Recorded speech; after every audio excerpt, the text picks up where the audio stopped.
Suma Katauka and you're watching the Primetime Asia. Let's take a look at the top headlines of this hour.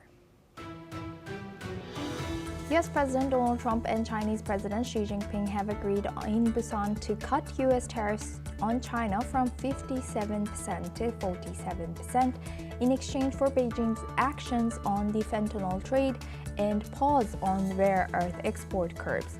Trump has also announced he will visit China in April next year after the two-hour summit, capping his high-profile Asia tour.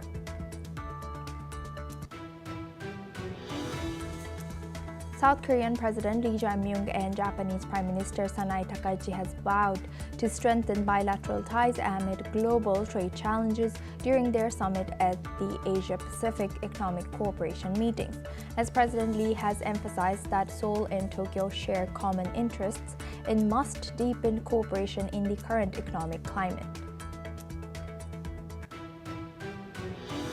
Afghanistan and Pakistan have agreed to restart peace talks in Istanbul at Turkey's request after earlier discussions collapsed, according to sources' statements from Thursday, amid border clashes that have killed dozens this month as tensions rise between them.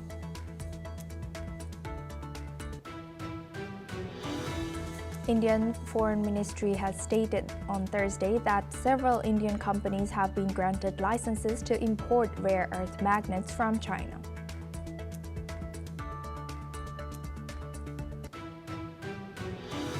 In a separate development, Danish shipping giant Maersk has announced its APM Terminals unit will invest $2 billion to expand port infrastructure in India Gujarat's Pipavav port, while the United States has granted India a 6-month sanctions exemption to continue operations at Iran's strategic Chabahar port, according to statements from New Delhi.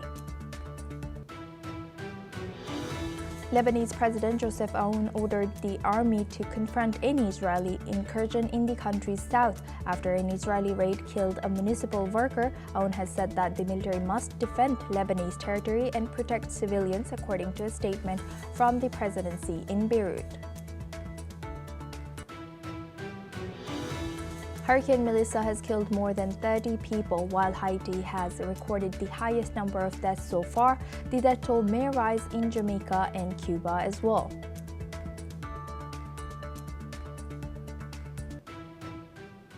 Now we start from U.S. Treasury Secretary Scott Bessent's statements. He has said that President Trump's Asia trip could bring in up to $2 trillion in new investment to the United States, calling it a major breakthrough for American trade and energy ties.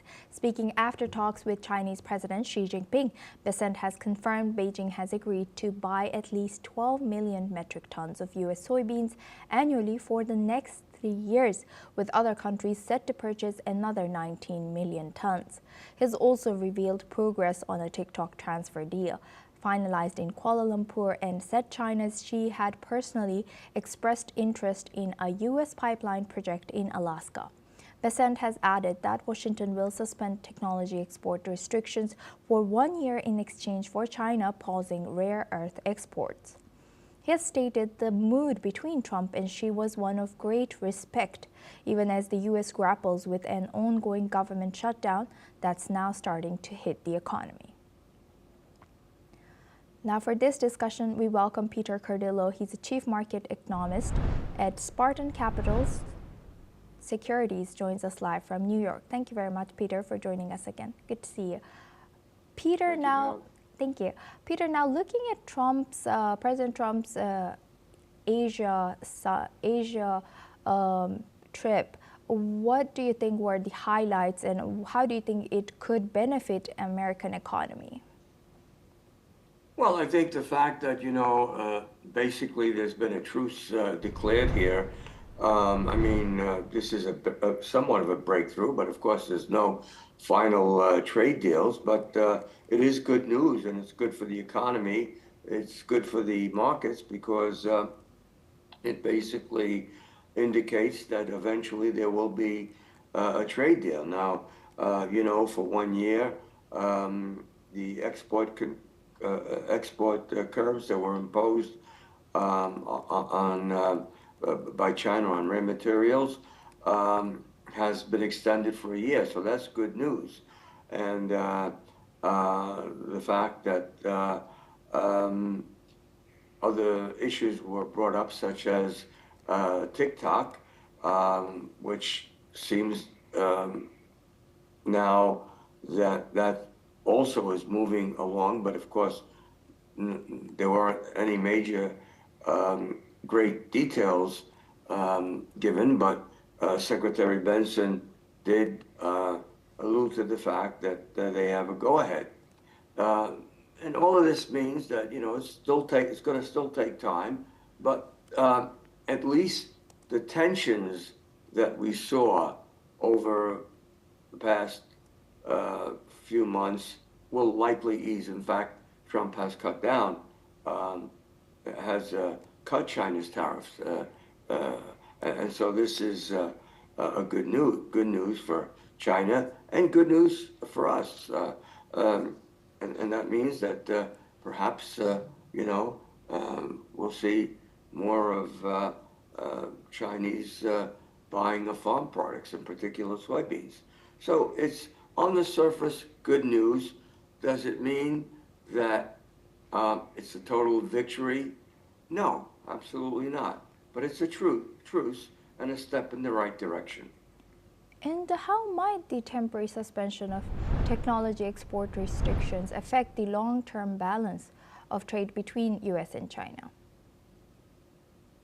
Could you repeat that, please? Yeah, so I was asking, how could this all deals, or how would this restriction also that was imposed on technology affect the long-term balance of trade between the US and China? I think eventually it'll be positive. I've said this many times in the past. Um, no nation can live on an island by itself. We need trade. Um, if we look back at history, protectionism, look what happened in the early 30s. It took the United States a long, long time to get out of a depression, not only the United States, but the rest of the global economy. So, um, you know, um, let's say, while we like to think that there's a new order in terms of an economy, that is really not so. Um, um, we need to trade. We have technology, certain products that other nations don't have, and vice versa. And for instance, rare materials, uh, you know, this is a big deal for the United States. So the fact that he got a year one extension, I think is good news. It relieves a big problem. And I think it's, again, it marks a step forward in arriving to more concrete trade negotiations and a final trade deal that will be satisfactory to the United States and China. And lastly, Peter, could these trade and energy deals offset the negative economic effects of the ongoing US government shutdown? Well, the government shutdown, is costing the United States, I think, 18 billion so far. And of course, the more it lingers, the worse the situation could get for the U.S. economy and for trade factors as well. But again, I don't think that we're going to see this shutdown have a major effect, and I don't think it's going to be much long-lasting. Maybe I can't pinpoint exactly when, but I doubt very much that it goes into December. So hopefully, within the next few weeks, there'll be some sort of a breakthrough, and that should relieve a lot of pressures. With that, I would like to thank Peter Cardillo for joining us and sharing that insight all the way from States. Now we move on to India. According to India's Ministry of External Affairs, India has received a 6-month waiver from U.S. sanctions on Iran's Chabahar port. Ministry of External Affairs spokesperson Randhir Jaiswal has stated the exemptions provides relief for India's ongoing development of the strategic Chabahar project, even as talks with the U.S. on a major trade deal continue. Let's listen into this statement. On your question regarding exemption for Chabahar, yes, I can confirm that we have been granted exemption for a 6-month period on the sanctions that were applicable, American sanctions that were applicable. Now for this discussion, we welcome Major General. We can continue this news read. The waiver comes weeks after the Trump administration revoked an earlier exemption in September, tightening sanctions as part of its maximum pressure policy on Iran. The latest decision restores India's ability to operate the Shahid Beheshti terminal under a 10-year lease signed in May 2024, with investments worth $370 million through India Ports Global Limited. Chabahar remains critical to India's plan to bypass its western neighbors and establish a direct trade route to Afghanistan and Central Asia, boosting regional connectivity and humanitarian access. Now for this discussion, we welcome retired Major General Sudhakarji. He's a senior geopolitical and strategic expert, joins us live, defense expert, joins us live from New Delhi. Thank you very much, Major General, for joining us again. Good to see you. Now thank you. Thank you, Suna. Yeah. Thank you. Now looking at this, how does Chabahar waiver enhance India's strategic leverage in Indian Ocean and Central Asian regions, and also how might this nature of this U.S. waiver affect India's long-term defense and logistical planning in this region? Yeah, very interesting question. Firstly, thank you for inviting me for your show.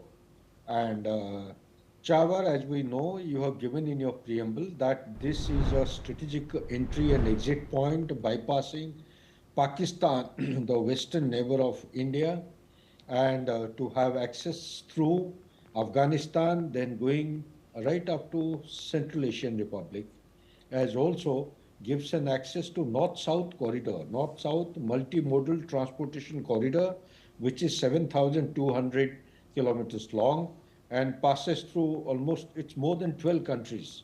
It's an initiative between Russia, India and Iran, and many other countries have joined. So basically what I would say that it is not only a strategic win-win case for India, it also provides a suitable entry and exit point to America or USA for future deployment of its resources as also commercial activities. It is to be seen from the perspective of, firstly, from US's point to isolate Iran if they wish to. But the most important point is the nation that is Afghanistan, which is at the crossroad of South Asia, West Asia and Central Asian Republic. That is the central point. And Bagram airfield having come the way of India, having been offered for upkeep and maintenance, I think USA will do well to actually having opened up for 6 months or relaxed the embargo for 6 months for times ahead, if it actually wants to contain, counter and contest China as its number one enemy, as outlined in its strategy, the national security strategy, USA would do well to invest time, energy and resource and orientate its approach through the Chabahar port and have an opening to actually come up to the central point, that is Bagram airfield, in times ahead. However, for India, it is a very, very successful milestone which has been achieved and major breakthrough with USA. I am given to understand even the tariffs are also going to be reduced to 15%. This is an announcement which Donald Trump had made sometime back in the day. But all these things are very, very healthy and positive signatures of US and India relationship warming up for the larger good of the global geopolitical imperatives as also the regional security. Back to you, Sonu. And building on that, could this particular deeper involvement in Chabahar strengthen India's security cooperation? What role does this Chabahar port play in countering, you mentioned a little bit, but China's growing influence through this Gwadar port in Pakistan, and also you mentioned the Bagram airport airbase in Afghanistan. How is it connected? Yeah, no, excellent point. You see, China's influence in the Afghanistan, Iran, and the complete Middle East is well known through the projects of BRI. And also, it is well known to the environment that China has made a commitment of $450 billion in Iran in next 25 to 30 years or so, out of which I think initial investment has already been made in terms of national highways, hydel power stations, railway lines, lots of infrastructure development by China. China basically wants to make deep inroads into the Middle East and continue to expand its BRI so as to make the countries dependent on China in the long term. That is the ultimate aim. Now, India, on the contrary, is trying to make its move, strategically speaking. It is trying to counter this China's expansion of BRI projects and such like infrastructure developments in the region.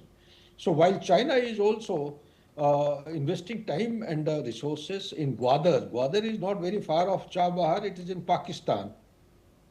So, but the CPEC is a big question today in the minds of Chinese because it has been subjected to very heavy attrition from the Balochi Liberation Army in Balochistan, and the entire length of CPEC, which is approximately 3,000 odd kilometers, is complete only 40% of the total length, and the hydropower stations, as also many major infrastructure developments, they have been put on hold because China is not able to pay back or carry out regular debt servicing or the interest servicing. So therefore, China is actually thinking twice whether to go ahead with this or have a diversion through Wakhan corridor into Afghanistan. So such are the interests of China as on today. And to counter it effectively, India has to have Chabahar open 24 into 7, 365. It needs to negotiate with America in a very constructive and result-oriented manner in future. Only then all our projects will turn out to be very, very successful in Afghanistan. One point which you asked was about the clash of interest between China and Afghanistan. Yes, there is a clash of interest. There is going to be a kind of a contestation as far as the expansion of its respective footprint and national interest is concerned, but majorly it is going to turn into a strategic rivalry between China and USA. India is going to be a kind of a regional power to address its security concerns from the western flank. That is how I look at it. And also to take back Pakistan-occupied Jammu Kashmir and Gilgit-Baltistan sooner the better from Pakistan itself. Back to you, Asum. With that, I would like to thank Major General Sudhakarji for sharing that. Please stay with us as we come back to you for another discussion as well. Now we stay in India. The kidnapper in India's Mumbai hostage crisis has now been shot dead by the local police. The suspected kidnapper held at least 17 children hostage in the Mumbai's Powai neighborhood. The suspect, who identified himself as Rohit Arya, has released a video message before the incident. In the video, Arya has stated that he chose this situation instead of resorting to suicide to force conversations with unspecified people. He warned that the slightest wrong move would trigger him, threatening to set the place on fire, and stated he was not a terrorist. Police mounted a rapid response and managed to secure the children shortly after. Mumbai police confirmed that all children are safe and handed over to their guardians. Now we welcome back Unaiza Gadia. She's a correspondent, joins us live from Mumbai. Thank you very much, Unaiza, for joining us again. Good to see you. Unaisa, as we were talking earlier, and you mentioned the reasons behind it, you also said that he was unstable mentally. This particular individual, he's already shot dead. Why was he shot dead as all the hostages were released safely? Yeah, talking about this incident, all the hostages who were the students, they came for the audition as Rohit Arya introduced himself as a web series director, are being released safely and handed over to the parents and the guardians of those students. Now, if we talk about the incidents and why Rohit Arya has been shot by police, by police. When police entered to the bathroom of this studio, they saw that Rohit Arya has one shot of air gun fired on police officials, but police did not know at that time that it was an air gun, and air gun has this specific feature that when it hits the target, people can that person can die on the spot. But police did not know that that was a air gun fired. So in return, in answer of that fire, police also fired one round, and that injured Rohit Arya. And then Rohit Arya has been taken and admitted in the hospital nearby, but after some time he's been declared dead. And talking about why Rohit Arya has done that, we got this information that he's got some political connection. He was from Pune, and he was working on government school project where he owned some 2 crore rupees from the organizers, but on a regular basis he was in touch and he was not getting his money back from his account. So also he has protested in Pune, where outside education minister's bungalow. We are getting this information, although this information is just prima facie information. We are waiting for the confirmation of this information. But as of now, we got this information that he protested also in August. Sometime in August, he protested. That also, he's been assured that he will soon get his money. But all his requests went unheard, and then he released. He has planned this kidnapping, and also as we have seen, in his video also he's talking about kidnapping these children. He's claiming that he is not a terrorist and he doesn't have any group or any sort of activities.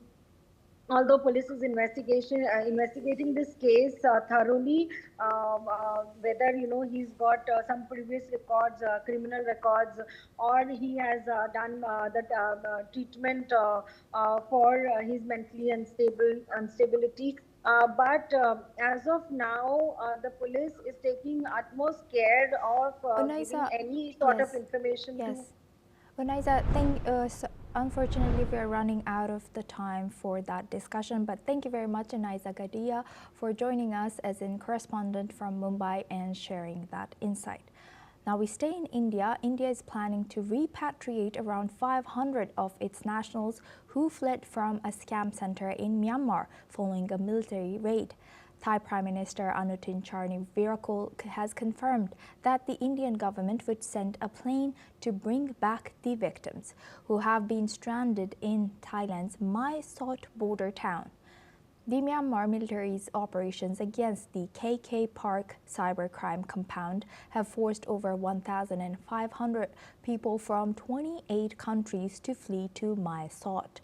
The area has become a hotspot for online fraud since the COVID-19 pandemic, with organized criminal gangs, mostly Chinese, ruling large-scale cyber scam operations. These operations have been linked to forced labor trafficking, with billions of dollars being earned from exploiting thousands of victims.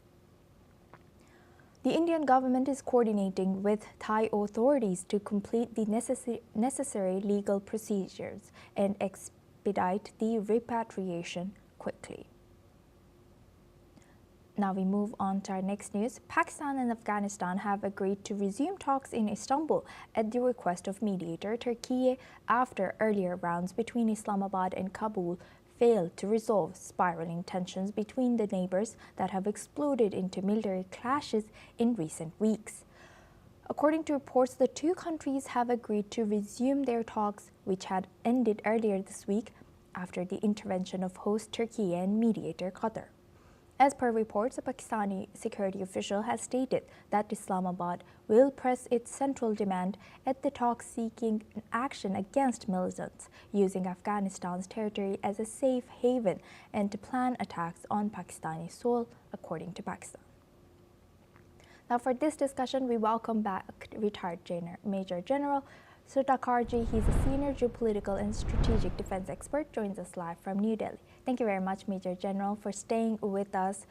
Now, looking at this, how significant is this that they are going to continue these talks? And what do you think were the main obstacles preventing both sides from addressing their cross-border militancy effectively? Yeah, Asoma, firstly, the significance of getting back to talk is very, very important, and I say it's of very high order because in 21st century, after having gone through the challenges of pandemic, Russo-Ukraine war is still going on, and the Hamas and the Israel conflict is unending with Operation Sindoor in the background. Pakistan is having worst of times, and virtually it has become borderless, so to say. So therefore, under the circumstances, it is for the larger good rather than resorting to rhetorics and war hysteria, which some of their leaders had resorted to. It will do them good to actually go in for talks. But how far the talk will succeed is a matter which time will tell. In my analysis, no talk is going to yield any kind of result, favorable or unfavorable, one. Number two, if at all there is going to be any kind of a outcome or some kind of a result, it is going to be fraught with a frequent collapse of the understanding. Why am I saying is that if the root causes of acrimony and the grievances are not addressed, of any stakeholder. Let's say, for example, Tehrik Taliban Pakistan. Their primary reason is that they have got antagonized against Pakistan administration because it is Pakistan which nurtured them, brought them up from madrasas, and nourished them and groomed them to become Taliban, to fight against the US. It is same Pakistan which actually decimated them between 2001 to 2021 in the corridors of Khyber Pakhtunkhwa. And also, if you take your mind back to 2007, in the Lal Chowk incident, so many students of Taliban or the Pashtuns, they were killed in the masjid by bombardment and heavy engagement of the heavy platforms, Air Force as well as artillery. So such are the issues which cannot be easily forgotten by the Taliban. Their existence is in question. Their demands are only threefold.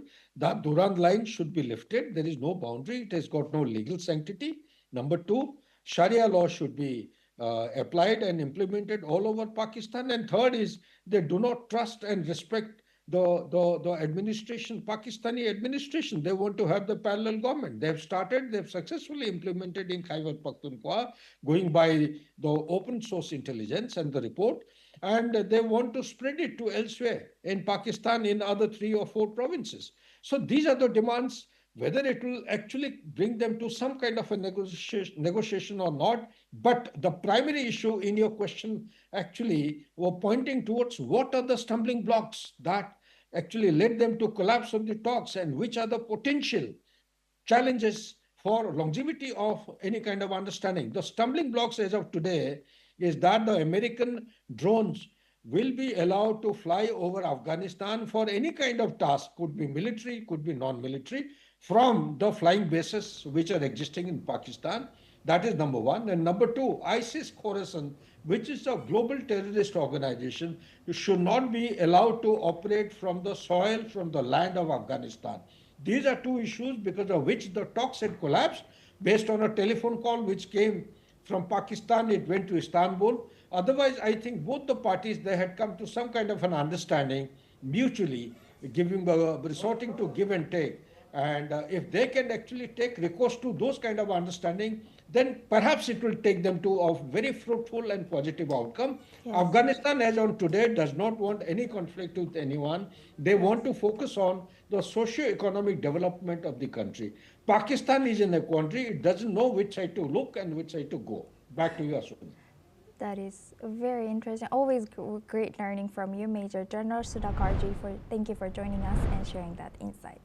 Now we move on to our next news.